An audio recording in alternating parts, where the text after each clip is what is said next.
मैले जस्ट यो यस्तो मेसेजहरू आइरहेको छ भनेर नेपालको हरेक नागरिकहरूलाई इन्फर्म मात्रै दिन खोजेको हो। बुझ्नुभयो नि? मैले आज पनि भन्छु, हामीलाई इन्डियाको 1 इन्च माटो चाहिँदैन, 1 इन्च जमिन चाहिँदैन। इन्डियाको संविधानसँग हाम्रो सरोकार छैन, इन्डियाको नागरिकसँग हाम्रो आज होइन पौराणिक कालदेखि वैदिक कालदेखि सम्बन्ध छ। तर जब नेपालको राष्ट्रियताको पक्षमा प्रश्न उठ्छ, जब नेपालको ऐतिहासिक सन्धि सम्झौताले नेपालको भूभाग पारेका क्षेत्रहरूलाई कब्जा गर्न खोजिन्छ, हस्तक्षेप गर्न खोजिन्छ, जब नेपालको नक्सामाथि प्रहार हुन्छ, जब नेपालको भौगोलिक अखण्डता र राष्ट्रियतामाथि प्रहार हुन्छ, त्यति बेला छातीमा गोली थप्न हामी तयार हुने। हामीले भनेका छैनौँ इन्डियन जनताहरू मुर्दाबाद, हामीले भनेका छैनौँ इन्डियन नागरिकहरू मुर्दाबाद। हामीले यो मात्र भनिरहेका छौँ, एउटी विदेशी एउटा छिमेकीले एउटा चाहिँ उदाउँदो शक्तिले चाहिँ अर्को छिमेकीमाथि चाहिँ प्रहार गर्ने, सानो भनेर हेप्ने, अर्काको माटो कब्जा गर्ने, अर्काको भूभाग कब्जा गर्ने अनि अर्काको माटोमाथि रजाइ गर्ने टेन्डेन्सी जुन छ, रजाइ गर्ने प्रवृत्ति जुन छ, हामीले यति भनेको हामी हाम्रो माटो छोड्दैनौँ। तपाईँ चाहिँ धम्कीपूर्ण मेसेजहरू संसारका विभिन्न देशबाट मेसेज र कलहरू आउने क्रम बढ्यो होइन। पहिला मैले त्यति ध्यान दिएको थिएन यो विषयमा। जब लगातार मलेसिया, अमेरिका र कोरिया र त्यहाँकै नम्बरहरूबाट जब एक किसिमको प्रेसर क्रिएसन गर्ने जस्तो मेसेजहरू आएपछि अनि मैले चाहिँ के गरेँ भने तपाईँको चाहिँ अब तपाईँहरूलाई आफ्ना अभिव्यक्तिहरू दिनुपर्छ होइन, सत्य चाहिँ देखाउनुपर्छ भन्ने मलाई लाग्यो र म त्यो कुरा बोल्न खोजिरहेको। जस्तो हामी लिपुलेख लिम्पियाधुरा र कालापानीको पक्षमा जति बेला सशक्त आवाज उठाइरहेका थियौँ होइन, हामी हाम्रो नेसनको पक्षमा बोलिरहेका थियौँ, हामी हाम्रो राष्ट्रियताको पक्षमा बोलिरहेका थियौँ, हामी हाम्रो चाहिँ तपाईँको चाहिँ भौगोलिक अखण्डता र नेपालको संविधानको पक्षमा जति बेला हामी आवाज उठाइरहेका थियौँ, त्यति बेलादेखि औपचारिक अनौपचारिक रूपमा चाहिँ मेसेजहरू पठाउन चाहिँ सुरु गरिएछ है। अनि विशेष त्यहाँ न्युयोर्कबाट मलाई अलिकति त्यस्तो किसिमको मेसेजहरू आयो। मैले त्यति बेला खासै ध्यान दिनँ, मलाई पहिलो मेसेज कति बेला आयो र अन्तिम मेसेज कसरी आयो भन्ने कुरा म तपाईँहरूलाई केही जानकारी दिन खोज्छु। मलाई पहिलोचोटि +1 64 64 27 6321 र यो न्युयोर्कमा रजिस्टर भएको नम्बर रहेछ। त्यो नम्बरबाट चाहिँ मलाई चाहिँ पहिलोचोटि मेसेज आयो, सम्भवतः त्यति बेला कल पनि आयो। यो चाहिँ तपाईँको चाहिँ फर्स्ट टाइम 2020 6:30 ट्युजडे 7:59 AM बिहान 7:59 AM मङ्गलबार तपाईँको चाहिने होइन त्यो त्यति बेला आएको छ। त्यसमा लेखिएको छ वेयर इज बौद्धनाथ स्तूपा भनेर लेख्न खोजेको देखिन्छ, यहाँ स्टार्टिङ त्यसरी गरेको र त्यसमा भनेको छ कि होइन त्यसमा मेसेज उहाँले कसरी पठाउनु भएको छ भने यो 2:58 PM मा 7:59 AM मा बिहान मलाई where is it Boudhanath stupa भनेर यसरी मेसेज आएको छ। र त्यसपछि त्यही दिन 2:58 मा Hemraj sir please be careful होइन, India Nepal can go be careful for China होइन, नट फर इन्डिया। जति बेला हामी लिपुलेख लिम्पियाधुरा र कालापानीको आन्दोलन गरिरहेका थियौँ, Nepal can going wrong direction time to understand China has lonely for world, you know Tibet occupied China over 60 years के भनेर यो आएको यसरी छ होइन। अनि तपाईँको चाहिने अर्को के भनेको छ भने होइन Nepal to India is good for Nepal. अब अलिकति यसको ग्रामेटिक कोर्सहरू मिलिरहेका छन् यी मेसेजहरूमा। Tibet in Nepal foods 90% come from India के भनेर यसरी भनिएको छ कि होइन। यो यसको भनाइको मतलब कि तपाईँ इन्डियासँग होइन चाइनासँग चाहिँ तपाईँहरू मुभमेन्ट गर्नुहोस्, इन्डिया नेपालको राम्रो साथी हो, नेपालको 90% फुड चाहिँ इन्डियाबाट जान्छ भनेर उहाँहरूले भन्नुभएको छ। अनि त्यसको चाहिँ तपाईँको चाहिने यो चाहिँ 6 महिना 30 होइन, अनि 7 जुलाईमा हुनसक्छ यो सम्भवतः। अनि जति बेला हामी यो हाम्रो नक्सा प्रकरण चलिरहेको थियो त्यति बेला चाहिँ इन्डियन च्यानलहरूले मिस्टेक गरिरहेका थिए र त्यति बेला इन्डियन च्यानलहरूलाई बन्द गर्नुपर्छ भनेर हामी आवाज उठाइरहेका थियौँ। त्यति बेला चाहिँ 7:10-20 फ्राइडे 7:30 AM मा चाहिँ होइन hello sir please don't ban Indian channel, please understand for Nepal is going wrong thinking in India, Chinese brain wash for Nepal भनेर यसरी अर्को मेसेज आएको रहेछ। त्यति बेला मैले वाच नगरेका यी मेसेजहरू मेरो पर्सनल सेलफोनमा यी मेसेजहरू आइरहेछन्। Please be aware for China, if you like China you can doing some situation in Tibet, Nepal is going wrong direction होइन भनेर भनिएको छ। Nepal be careful, you guys going wrong direction, India is good for Nepal होइन यसरी भनेको छ। अनि India is more helpful for Nepal. अनि अर्को चाहिँ तपाईँको चाहिँ 7-10 2020 फ्राइडे 8-9 AM मा फेरि अर्को मेसेजमा आएको छ, India is more helpful for Nepal better than China, India export more than 80% from India food whatever not. मैले यसै गर्न चाहे भनेर यसरी भनिएको छ। यो तपाईँले केही मेसेज पढिसक्नु भएको छ, यो मेसेज तपाईँले भन्न खोजेको कुरा हामीले बुझिसकेका छौँ। वास्तवमा यसरी धम्की दिने नागरिक नेपाली हुन् कि भारतीय? अनि यो त कोड नागरिकको मलाई थाहा पनि छैन होइन, यो नम्बरबाट बारम्बार फोन आउँछ। अनि म अलिकता हिजोको सन्दर्भ जोडौँ तपाईँलाई होइन, हिजो उनले के भने भन्दाखेरि यो त्यो नम्बरबाट थियो। हिजो मलाई चाहिँ मलेसिया, न्युयोर्क र कोरिया तीनवटा फरक फरक कन्ट्रीहरूबाट फोनहरू आयो कि सँगै आयो, एकपछि अर्को गर्दै। पहिला तपाईँको चाहिने हिजोको कुरा गर्छु, अहिले म तपाईँलाई स्क्रिनसट पनि पठाउँला। हिजो मलाई पहिलो कल आयो तपाईँको चाहिने 6:21 साँझ होइन, अनि मैले 51 सेकेन्ड कुरा गरेछु। त्यो नम्बर छ +60 11 23 39 29 61। 51 सेकेन्ड मैले कुरा गरेँ, त्यो भाषा मैले ल्याङ्ग्वेज बुझिनँ क्या है। फर्स्ट कल यो कति बजे आयो तपाईँको 6:00 एकैछिन, यो चाहिँ 6:21 आयो। त्यसपछि अर्को फोनबाट तपाईँको चाहिने 6:36 फोन आयो, मैले 16 सेकेन्ड उठाएको छु। त्यति बेलासम्म पनि मैले ध्यान दिन सकेको थिइनँ, कुनै नेपाली दाजुभाइको होला जस्तो लाग्यो। यो चाहिँ तपाईँको चाहिने हिजो 6:36 आयो, मैले 16 सेकेन्ड यो फोन उठाएँ। यसबाट पनि स्पष्ट ल्याङ्ग्वेज मैले बुझिनँ। +60 11 14 49 67 08 अर्को नम्बरबाट। यो नम्बर हामी स्क्रिनमा सार्वजनिक गर्नेछौँ। एकछिन म भन्दैछु होइन। 7:09 फेरि आएछ, मिस कल आएछ। म किचनमा खाना भइसकेको थिएँ, दिदीले खाना बोलाउनु भयो। 7:09 मलेसिया यी लगातार यी फोनहरू आए तीनवटा फरक फरक नम्बरमा। फेरि न्युयोर्कबाट चाहिँ होइन तपाईँको चाहिने 7:09 मलेसियाको कल काटिसकेपछि न्युयोर्कबाटै 7:09 7:11 7:14 तपाईँको चाहिँ 14 3चोटि मलाई चाहिँ तपाईँको चाहिने फोन गरेछ। जति बेला म खाना खाँदै थिएँ। त्यो नम्बर चाहिँ +1 64 62 40 7154 र यो न्युयोर्कको नम्बरको मेसेज फेरि त्यही तपाईँको चाहिँ 2 महिना अगाडिको प्रकृतिको चाहिँ लाग्यो कि उहाँले हिजो अलिकता धम्कीपूर्ण भाषा बोल्नुभयो क्या। त्यहाँ के भनियो भने होइन तपाईँको चाहिने यहाँ के भनिएको छ भने Nepali people don't protest India, इन्डियाको विरुद्धमा आन्दोलन नगर्नुहोस् तपाईँहरू होइन, India is good for Nepal, Nepal is going wrong direction, be careful, होसियार हुनुहोस् तपाईँहरू होइन। अनि यहाँ भनिएको छ क्या। अनि यस्तो भनेको छ। अनि India is good for Nepal अर्को मेसेज उहाँले चाहिँ हिजो कति बजे मेसेज पठाउनु भयो भने मलाई 6:31 6:31 चाहिँ त्यो न्युयोर्कबाट मेसेज आयो। India is good for Nepal and Tibet, Nepal can more relationship to India not China, wherever you go to India you need visa passport open border. तपाईँको चाहिँ यहाँ अर्को के भनेको छ भन्ने यिनले उयो होइन, तपाईँको चाहिने इन्डिया जानका लागि अथवा इन्डियन पिपुलले नेपाल आउनका लागि भिसा पासपोर्ट र चाहिँदैन, केही पनि फ्री बाउडर छ। उहाँको धम्कीपूर्ण भाषा बुझ्नुहोस् है, साइकोलोजिकल्ली भाषा। उहाँले के भन्न खोज्यो हो नसोच्नुहोस् चान्चुने कुरा। खुला बाउडर छ, भिसा पनि चाहिँदैन, पासपोर्ट पनि चाहिँदैन, के हो भन्ने कुरा। यो अलिक कुटनीतिक तरिकाले उहाँले चाहिँ के गर्नुभयो भने China brain washed Nepal must be very careful उहाँले भन्नुभएको होइन, यसरी भन्नुभएको छ क्या। अनि तपाईँको चाहिने अब उहाँले कल्चरल फुड के यहाँ मेसेजहरू पठाउनु भएको छ अरू होइन। अनि उहाँले चाहिँ अर्को के भन्नुभयो भने अनि त्यसपछि 3:06 AM हेर्नुहोस् है, आज बिहानको कुरा रहेछ यो। आज बिहान पनि आयो, टुडे 3:06 AM आयो र अर्को 4:04 AM पनि फेरि मेसेज आएको रहेछ होइन। प्लिज प्लिज प्लिज भनेर एउटा नेसनको पक्षमा बोल्दाखेरि, राष्ट्रियताको पक्षमा बोल्दाखेरि होइन, एउटा न्युयोर्कबाट कहिले उनीहरूलाई मलेसियाबाट, कुनै बेला हिजो राति एउटा चाहिँ तपाईँको चाहिने कोरियाबाट होइन मारिदिन्छौँ काटिदिन्छौँ भन्ने तरिकाले अब यो धम्कीपूर्ण ल्याङ्ग्वेज होइन। फेरि भिसा के अरे पासपोर्ट चाहिँदैन, भिसा चाहिँदैन, ओपन बाउडर छ, हामी जुनसुकै बेला पनि घुस्न सक्छौँ भन्ने तरिकाले जुन तरिकाले मेसेजहरू आइरहेको छन् यसले चाहिँ एक किसिमको सुरक्षा थ्रेटको चाहिँ फिल हुँदो रहेछ कि। मैले यसमा जोड्न चाहेँ, आज हेमराज थापाको अनुहार पनि अलिकति मलिन छ। छैन हेमराज थापा डराएको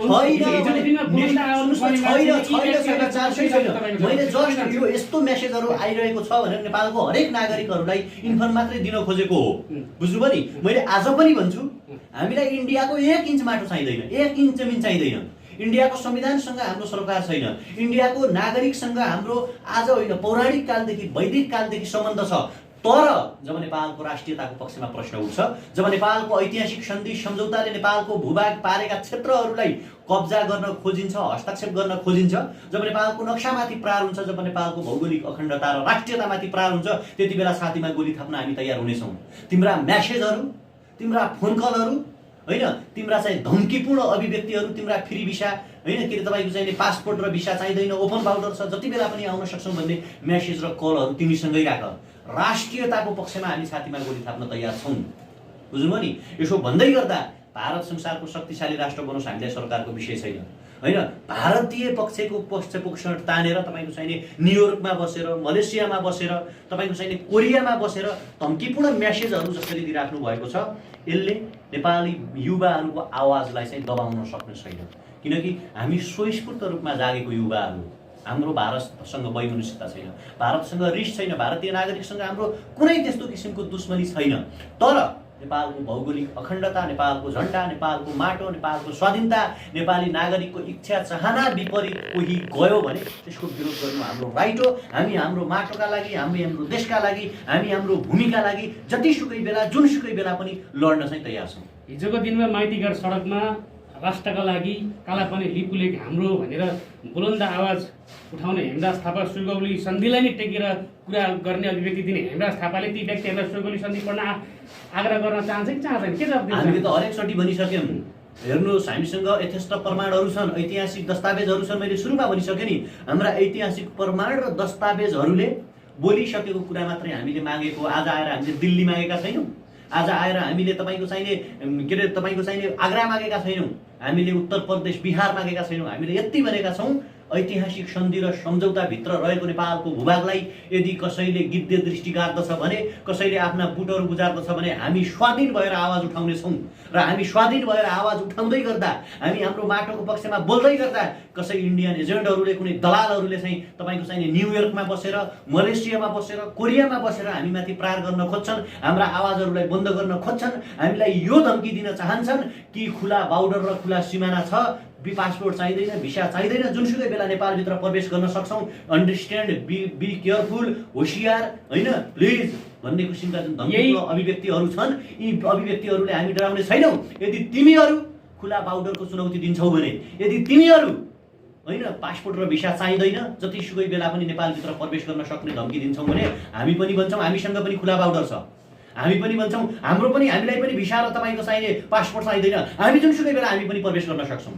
यो राइट र त्यो अधिकार हामीलाई। हिजोको दिनमा भारतमै बसेर लिपुलेखको र कालापानीको बारेमा जुन हिसाबले मनिषा कोइरालालाई अभिव्यक्ति दिएकी थिइन् र मनिषा कोइराला एउटा निडर भएर जुन हिसाबले भारतमै बसेर बोलेकी थिइन्, आज हेमराज थापा नेपालमै हुनुहुन्छ, नेपालकै माटोको बारेमा बोल्दै हुनुहुन्छ। यसरी अभिव्यक्ति नेपालमै छाडा दिँदाखेरि हेमराज थापाले यदि ती प्रतिगामी तत्त्वहरू सामुन्य आएमा कसरी खण्डन गर्न सक्नुहुन्छ? होइन, प्रतिगामी शक्तिहरू हाम्रो सामुन्यमा आउनै सक्दैन, होइन। लुकेर अभिव्यक्ति दिने, धम्की दिने काम नगरौँ। सोचेको होला जमाना हिजो जस्तो छ, हिजो जस्तै नेपालको चाहिँ के अरे दरबारभित्र गएर हत्या गरौँला, मदन भण्डारीको जस्तै हत्या गरौँला, कसैको कत्लेआम पारौँला भन्ने यदि तिमीहरूले सोचेका छौ भने आज नेपाली युवाहरू बाठा भइसकेका छन्। हामी हाम्रो राष्ट्रियताको पक्षमा बोलेको, हामी हाम्रो नेसनको पक्षमा बोलेको, हामी हाम्रो भौगोलिक अखण्डताको पक्षमा बोलेको, हामी हाम्रो माटोको पक्षमा बोलेको।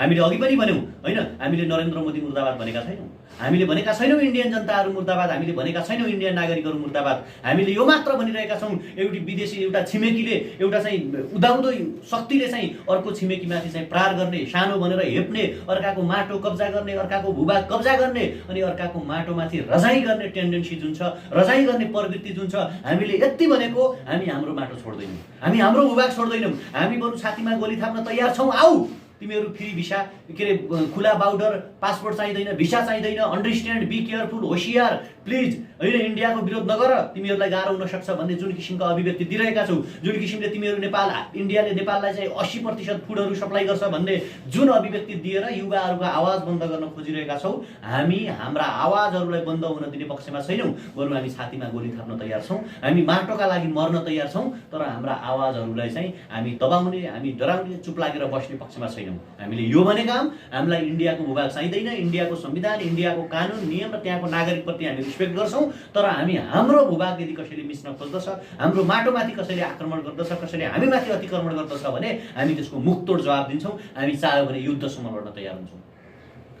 आफ्नो घरको परिवार जुन हिसाबले तपाईँले अभिव्यक्ति दिनुभएको थियो योभन्दा अगाडि सिडिओ कार्यालयभित्र जुन हिसाबले अभिव्यक्ति दिनुभएको थियो तपाईँलाई के व्यक्तिले भन्लान् पनि सोध्लान् पनि के व्यक्तिले अभिव्यक्ति दिलान् पनि आफ्ना देशका नेताहरूलाई गाली गर्दाखेरि आफ्ना देशका नेताहरूको खण्डन गर्दाखेरि बम पड्काउँछु यो पड्काउँछु भन्ने तर अहिले भारतलाई त भारत जुन हिसाबले धम्की आयो उहाँलाई त दरिलो जवाब भनिसके तिमी हामीलाई खुला बाउडरको चुनौती दिन्छौ भने तिमी हामीलाई पासपोर्ट चाहिँदैन भिसा चाहिँदैन भन्छौ भने हामीलाई पनि खुला बाउडर छ हामीलाई पनि पासपोर्ट र भिसा चाहिँदैनौ नेपालभित्र आएर ठोक्ने योजना तिम्रो छ भने भारतमै गएर ठोक्ने योजना हाम्रो पनि हुनसक्छ होइन मैले भनिसकेँ रिपुलेख लिम्पियाधुरा कालापानी र नेपालको भूभागका लागि हामी जस्तो सुकै युद्ध लड्न तयार छौँ हामी सिमानामा जङ्गे पिलर बनेर उभिन तयार छौँ बुझ्नुभयो नि यो राष्ट्रियताको सवालमा हो यो देशको सवालमा यो माटोको सवालमा हो मेरो व्यक्तिगत कुराका लागि होइन यो देश रह्यो भने हामी रहन्छौँ नेपाल रह्यो भने हामी नेपाली रहन्छौँ नेपालको झन्डा रह्यो भने हामी रहन्छौँ एकजना म व्यक्ति रहनुले नरहनुले कुनै प्रभाव त्यस्तो असर पर्दैन तर जति नेपाल नरहनुले प्रभाव पर्दछ त्यसकारण हामी पहिला चाहिँ आज पनि भन्छौँ इन्डियन पिपुलसँग हाम्रो कुनै दुश्मनी छैन जनतासँग नागरिकसँग त्यहाँको संस्कार र संस्कृतिसँग हाम्रो के दुश्मनी र के वैमनस्यता के वैभाव होइन हामी जब हाम्रो भूभागमाथि अतिक्रमण हुन्छ मैले भनिसकेँ हामी सिमानामा जङ्गे पिलर बन्नेछौँ जङ्गे पिलर बनेर उभिनेछौँ भनिसकेपछि त्योभन्दा ठुलो च्यालेन्ज र चुनौती अर्को के हुन्छ पछिल्लो समयमा जसरी नेपालको झन्डा जलाइएको छ सँगसँगै अभियन्तामाथि यस्तो धम्कीहरू आइरहने क्रम जारी छ जसले राष्ट्रका बारेमा बोल्छ जसले राष्ट्रको बारेमा चिन्तन गर्छ त्यो व्यक्तिलाई भनौँ न विभिन्न तरिकाले आक्रमण गर्ने प्रक्रिया जारी छ यो हेरिरहँदाखेरि पछिल्लो आउने समयलाई के देख्नुहुन्छ यहाँले केही पनि च्यालेन्जिङ छ च्यालेन्जिङलाई फेस गर्नुपर्छ चुनौतीको जसले सामना गर्न सक्दछ ऊ बाँच्छ सर्भाइभल अफ द फिटेस्ट पढेको मान्छे हो क्या म डार्विनिज्म होइन चार्ल्स डार्विनका तपाईँका चाहिँ इभोल्युसमका कुराहरू हामी पढ्ने मान्छे हो जसले चाहिँ फिटेस्ट गर्न सक्छ वातावरणसँग जो सर्भाइभ गर्न सक्दछ ऊ बाँच्दछ होइन डाइनोसर संसारको सबभन्दा शक्तिशाली जनावर थियो डाइनोसर यो संसारको सबैभन्दा शक्तिशाली जनावर थियो समय र सिचुएसन अनुसार चल्न सकेन डिसअपियर भयो हामीलाई आएका धम्की हामीलाई आएका कल हामीलाई आएका मेसेज हामीलाई आएका चाहिँ ख्याल गर्नुहोस् केयर गर्नुहोस् होइन खुलो फ्री बाउडर छ जुनसुकै बेला आउन सक्छौँ पासपोर्ट चाहिँदैन भिसा चाहिँदैन भन्ने जुन धम्कीपूर्ण अभिव्यक्तिहरू आइरहेका छन् यसले के देखाउँछ भने च्यालेन्जिङ छ हामी हाम्रो माटोका लागि हामी हाम्रो देशका लागि हामी हाम्रो नेसनका लागि हामी हाम्रो झन्डाका लागि हामी बुद्ध र सगरमाथाका लागि हाम्रो वीर इतिहासका लागि जुनसुकै हदमा जान तयार छौँ होइन च्यालेन्ज दिनेहरूलाई न्युयोर्कमा लुकेर नदेऊ च्यालेन्ज मलेसियामा लुकेर च्यालेन्ज नदेऊ कोरियामा लुकेर च्यालेन्ज नदेऊ जति बेला तिम्रा पुर्खाहरू अङ्ग्रेजका गुलाम थिए नि त्यति बेला हाम्रा पुर्खाहरू नाङ्गै भोक्कै लड्थे नालापानी र देउथलका युद्धहरूमा त्यो वीर इतिहास बोकेका हामी मान्छेलाई आज म्यासेजमा धम्की दिएर च्यालेन्ज दिएर चुनौती दिएर फेरि के अरे बाउडर ओपन छ होइन भिसा चाहिँदैन पासपोर्ट चाहिँदैन हामी तिमीलाई खाना दिन्छौँ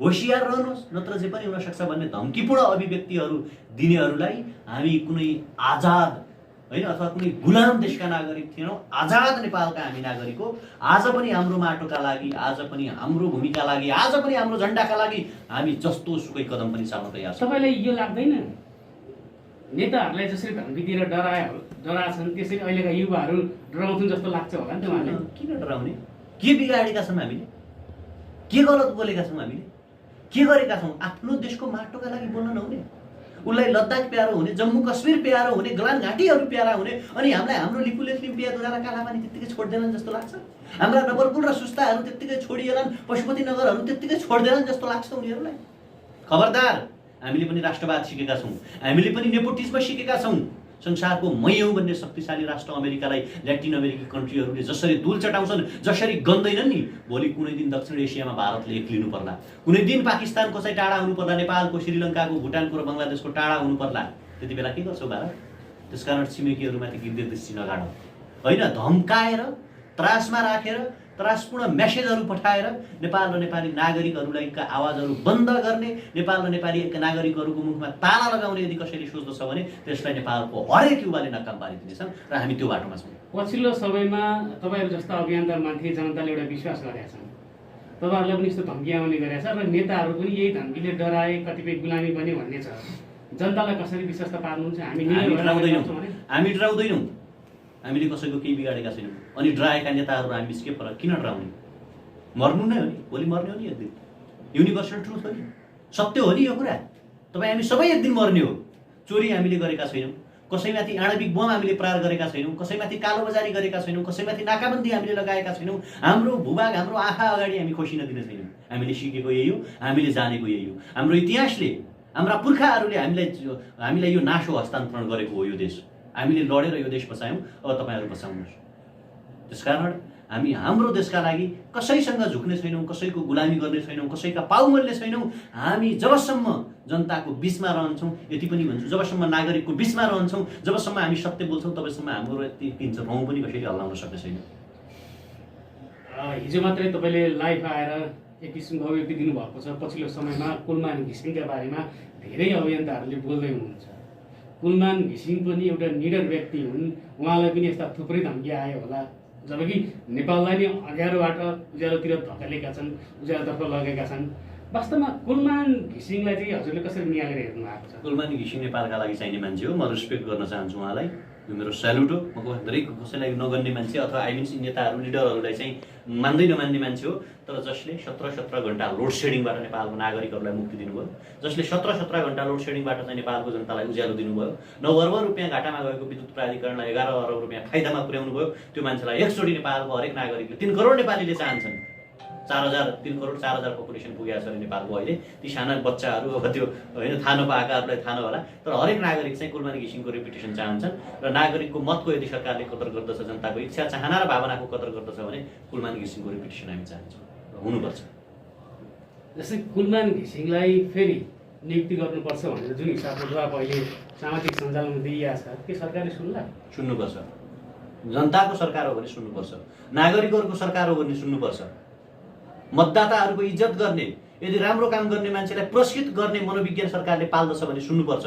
मेरो आग्रह छ, जसरी जनार्दन शर्मा प्रभाकरले कुलमान घिसिङलाई विद्युत प्राधिकरणको प्रमुख बनाउनु भएको थियो, तिनै जनयुद्ध लडेका आज वर्षमान पुल तपाईँलाई थाहा छ, ऊर्जा मन्त्री हुनुहुन्छ। उहाँले नागरिकको इच्छा, जनताको इच्छाको कदर गर्दै कुलमान घिसिङलाई चाहिँ विद्युत प्राधिकरणको प्रमुख बनाउनुपर्छ र जनताको मन जित्नु पर्दछ भन्ने चाहिँ आग्रह छ। यदि त्यसो गरिएन भने ठाउँ ठाउँमा बहिष्कृत हुनेछन्, ठाउँ ठाउँमा चुनाव हार्नु हुनेछ उहाँहरूले, ठाउँ ठाउँमा ढुङ्गामुढा गरेर जनताले नलखेट्ला भन्न सकिँदैन। हामी पनि त्यसको अग्र मोर्चामा हाम्रो च्यालेन्ज झेल्न, हाम्रो चुनौती झेल्नका लागि सरकारले तयार रहेर बस्दा हुन्छ। तर व्यापारीहरू त रिसाउला नि। व्यापारी रिसाए हामीलाई के मतलब? हिजो पनि त रिसाएका थिए। व्यापार गर्दैन त उनीहरूको। कसको? हामीलाई तपाईँलाई के व्यापारको माया लागे हो कि उज्यालो चाहिए हो कि तपाईँलाई पनि कसले कमिसन दिएको छ? इन्भर्टर व्यापारहरू थुप्रै व्यापारहरू छ। जेनेरेटर, इन्भर्टर, सोलरका व्यापारीहरूका व्यापार थन्किएका छन्, बिचैलियाहरू लागिरहेका छन्, सुटकेसमा करोडौँ रुपियाँ भरिरहेका छन्, मेरिट होटलमा मिटिङहरू बसाइरहेका छन्, शक्ति केन्द्र धाइरहेका छन्। धाउँदै गर साथीहरू, के फरक पर्छ? तिमीहरू जस्ता काला बजारी र बिचैलियाहरूको मुटु कुलमानले कमाइसके, सडकबाट हामी कमाउँछौँ। तिमीहरूका इन्भर्टर र जेनेरेटरका गोदाममा आगो हाल्न नपरोस्। तपाईँ किन्ने सक्नुहुन्छ? म किन्दिनँ। सक्नुहुन्छ? अनि किन व्यापारी रिसाए तपाईँलाई के मतलब? म र आत्महत्या गरे हुन्छ बाँच्ने। इन्भर्टर नबेचेर जीवन चल्दैन भने आत्महत्या गर न। जेनेरेटर चलाएर नबेचेर जिन्दगी चल्दैन भने आत्महत्या गर्नुहोस्। होइन, तिमीहरूको तिमीहरूको कारण के भयो त भने 2-4 जना चाहिँ यमराजहरू, 2-4 जना कौरवहरू, 2-4 जना कंसहरू, 2-4 जना दलाल र बिचैलियाहरू चाहिँ धुलो टकटक्याएर बसेर पैसाका सुटकेस बोकेर लागे भन्दैमा 3 करोड नेपाली डराउँछन्? डराउँदैन नि। सडकबाट उठाएर पञ्चेबाजा बजाएर लगिन्छ कुलमान घिसिङलाई विद्युत प्राधिकरणको त्यो अफिसमा। बुझ्नुहोस् तपाईँ यसरी। त्यसकारण नडराउनुहोस् तपाईँ। कुलमान घिसिङलाई मानव कुलमान घिसिङलाई हटाएर कुन व्यक्तिले राख्छ होला सरकारले जस्तो लाग्छ हजुरलाई? कसैलाई पनि राख्दैन, कुलमान घिसिङलाई नै राख्छ। अहिले यति बुझ्नुहोस्। अरू कसैलाई राख्यो भने विद्रोह हुन्छ, यहाँ आन्दोलन हुन्छ, कारबाही गर्छन् जनताले सडकबाट। सरकारको निर्णय त मान्नु पर्यो नि त तपाईँ? ओले किन मान्ने? गलत निर्णय सबै मान्ने। अनि त 70 करोड काण्ड मान्नु पर्यो, वाइट बडी मान्नु पर्यो, निर्मला पन्तका बलात्कारी र हत्याराहरूलाई मान्नु पर्यो, होइन, यति ओम्नीहरूलाई मान्नु पर्यो, होइन, अनि कोरोनाको 10 अरबलाई मान्नु पर्यो, सबै मान्नु पर्यो नि त। झन्डा काटेकाहरू मान्नु पर्यो सरकारका निर्णय मान्ने हो भने त। किन मान्ने? हामीले मान्न आवश्यक छैन। जसरी सामाजिक सञ्जालमा सामाजिक अभियन्ताहरूले जुन हिसाबले कुलमान घिसिङप्रति आफ्नो अभिव्यक्ति दिइरहेका छन्, सामाजिक अभियन्ताहरूले पनि दिएका छन्, हामी जस्तो नागरिकले पनि दिइरहेका छौँ। एकसाथले सपोर्ट गरिरहेका छन्। केही मान्छेहरूले अलिकति आक्रोश पोखेका छन्, यो के मजाक गरे होला, किन मान्छेहरू व्यक्तिको पछि लाग्यो होला भनेर। व्यक्ति होइन, प्रवृत्तिको पछि लाग्यो हो हामी। कुलमान घिसिङ प्रवृत्तिको पछाडि। हामी चाहन्छौँ कुलमान घिसिङको जस्तै तपाईँ चाहिँ अरू मान्छेहरू प्रधानमन्त्री 2 चोटि बनुन्, 3 चोटि बनुन् भनेर आवाज उठ्न सकोस्। हामी चाहन्छौँ शिक्षामा कुलमान घिसिङ जस्ता मान्छे हुन्, स्वास्थ्यमा हुन्, तपाईँको चाहिँ पर्यटनमा हुन्, कृषिमा हुन्, होइन मेडिसिनमा हुन्, हरेक क्षेत्रमा त्यस्ता व्यक्तिहरू जन्मिनु, प्रवृत्ति, यो टेन्डेन्सी हो। सम्भवतः इतिहासमा पहिलो होला कि कुलमान घिसिङको पक्षमा मान्छेले यसरी आवाज उठाए। एकजना व्यक्ति, एकजना कर्मचारीका लागि मान्छेहरू सडकमा आउन तयार छन्, एकजना कर्मचारीका लागि मान्छेहरू जे पनि गर्न तयार छन् भनेपछि कसरी मन जित्नु भएको होला उहाँले? होइन, राष्ट्रपति 2 चोटि हुने, 3 चोटि हुने, प्रधानमन्त्री 4 चोटि हुने, मन्त्री 9 चोटि हुने, होइन, उनीहरूले जे पनि गर्ने, मन पनि गर्ने, ठग्ने, लुट्ने, होइन, भ्रष्टाचार गर्ने, भ्रष्टाचार गर्नलाई 10औं चोटि चुनाव लड्ने, करोडौँ खर्च गर्ने, अनि एकजना कर्मचारी जसले न सरकारले बनाइदिएको न मिडियाले हिरो बनाएको कुलमान घिसिङलाई काम गरेर हिरो हुनु भएको, त्यो मान्छेलाई चाहिँ बनाउनुपर्छ प्राधिकरण प्रमुख एकचोटि भनेर नागरिकले आवाज उठाउँदाखेरि नसुन्ने भन्ने हुन्छ। र केही व्यक्तिले अभिव्यक्ति दिएका छन्, परिचालित गरेर कुलमान घिसिङले पदको लागि मेरो भेटै भएको छैन। सामाजिक अभियन्तालाई के गर्यो मलाई थाहा छैन। म टियुको विद्यार्थी हुँ, एकजना नर्मल विद्यार्थी हो, मेरो भेट पनि भएको छैन। मेरो भेट पनि भएको छैन, मेरो फेसबुकमा साथी पनि हुनुहुन्न, नम्बर पनि छैन उहाँको, होइन। अनि विद्युत प्राधिकरण कहाँनिर छ मलाई त्यो पनि थाहा छैन।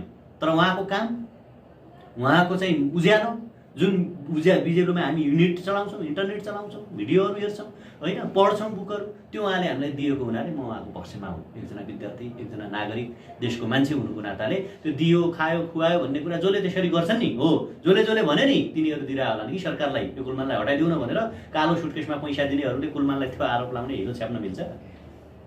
मैले यसमा जोड्न चाहे, कुलमान घिसिङले पनि अहिले भनौँ न विभिन्न मिडियाहरूमा आफ्नो अभिव्यक्ति दिइराखेका छन्, आफ्नो कार्यकालको बारेमा र आफ्नो सङ्घर्षका बारेमा केही कुराहरू अभिव्यक्ति दिइराखेका छन्। वास्तवमा कुलमान घिसिङको जीवनी हेर्दाखेरि तपाईँले के लाग्छ?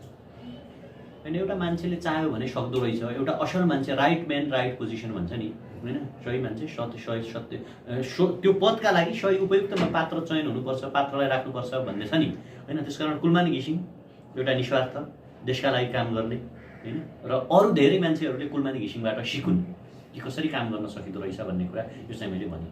जनताको पनि एउटा माग छ, तपाईँहरू सामाजिक अभियन्ताहरू कुलमान घिसिङ सामाजिक अभियन्ता नभन्नु न, म होइन भने क्या सामाजिक अभियन्ता, म विद्यार्थी हुँ। जस्ता व्यक्तिहरू सबै एक ठाउँमा आउनु पर्यो भन्ने सबै गुनासो छ, के भन्नुहुन्छ? ठिक छ, जो सामाजिक अभियानहरू चलाएर बसिराख्नु भएको छ, जो समाजसेवा गर्नुभएको छ, उहाँहरू एक ठाउँमा आउँदै गर्नुहोस्, होइन। म अहिले विद्यार्थी हुँ, पढ्दै गर्छु, होइन। पढ्दा भोलि चाहिँ त्यो अभियान राम्रो बन्यो भने म पनि जोडिउँला। तर मेरो पनि आग्रह के छ भने जो अभियान चलाएर बस्नुभएको छ, जो भ्रष्टाचार विरुद्धका अभियान चलाएर बस्नुभएको छ, जो सामाजिक अभियान चलाएर बस्नुभएको छ, उहाँहरूले एक ठाउँमा आउँदै गर्छ। कार्यक्रमको अन्तिममा छ, जसरी हजुरलाई हिसाबले धम्कीपूर्ण आएको छ, होइन, त्यसको केही कुराहरू खण्डन गरिसक्नु भएको छ, पछिल्लो समयमा यो बढ्दो क्रममा रहेको छ र देश कता कता विखण्डतिर जाने हो कि भन्ने एउटा सबैको हामी त्यसलाई जान दिँदैनौँ। यो देशको चिन्तन पनि छ, यो देश हाम्रो हो, तपाईँको हो, मेरो, हामी सबैको। नेपाल प्यारो छ, नेपाल न्याम प्यारो छ, झन्डा प्यारो छ, बुद्ध प्यारा छन्, सगरमाथा प्यारो छ, राष्ट्रियता प्यारो छ, होइन। नेपालको क्षेत्रफल निशानी छाप हामीलाई सबै प्यारो छ र यति सुन्दर, शान्त, विशाल, प्राकृतिक रूपमा सौम्य देशलाई कुनै पनि हालतमा हामी विखण्डनतिर जान दिँदैनौँ। हामी के सेक्रिफाइस गर्नुपर्छ, हामीले के त्याग गर्नुपर्छ, हामी त्याग गर्न तयार छौँ, होइन। त्यसकारण कुनै पनि हालतमा यसलाई हामी गलत दिशा र गलत बाटोमा जान दिँदैनौँ। बरु वी हेभ अ बिलिभ, हामी चाहिँ एउटा सुन्दर, समुन्नत र तपाईँ हाम्रो सपनाले भरिपूर्ण एउटा होसपूर्ण नेपाल बनाउने बाटोमा हामी छौँ। त्यो बन्छ। धन्यवाद, नमस्कार, जय देश।